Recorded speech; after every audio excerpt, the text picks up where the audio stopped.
Madhapar highway પર આજે સવારે ટ્રક અને બાઇક વચ્ચે અકસ્માત સર્જાયો હતો. બાઇક ચાલક પોતાનું બાઇક લઈ અને પાછળ બાળકને બેસાડી જતા હતા ત્યારે ટ્રકે ટક્કર મારતા બાળકને ગંભીર ઈજા પહોંચી હતી અને તેમનું મૃત્યુ થયું હતું.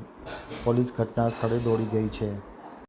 કચ્છના માર્ગો ફરી રક્તરંજિત બન્યા છે. ભુજ તાલુકાના માધાપર નજીક અકસ્માત સર્જાયો હતો. અકસ્માતમાં બાળકને લઈ જતા બાઇક ચાલકને ટ્રકે ટક્કર મારતા અકસ્માત સર્જાયો હતો, જેમાં બાળકનું મૃત્યુ નીપજ્યું હતું. મૃતદેહને હોસ્પિટલ ખસેડી પોલીસે વધુ તપાસ હાથ ધરી છે. સમગ્ર ઘટનાની મળતી વિગત અનુસાર બાઇકમાં ચાલક અને બાળક બંને જતા હતા ત્યારે ઓચિંતાની ટ્રકે ઓવરટેક કરવાના મામલે બાઇકને ટક્કર મારતા બાઇક ફંગોળાઈ ગયું હતું. એમાં પાછળ બેઠેલ બાળકને ગંભીર ઈજા પહોંચી હતી અને સારવાર મળે તે પહેલાં તેમનું મૃત્યુ નીપજ્યું હતું. આ બનાવ બાદ ટ્રક ચાલક નાસી છૂટ્યો છે અને માધાપર પોલીસે તપાસ હાથ ધરી છે.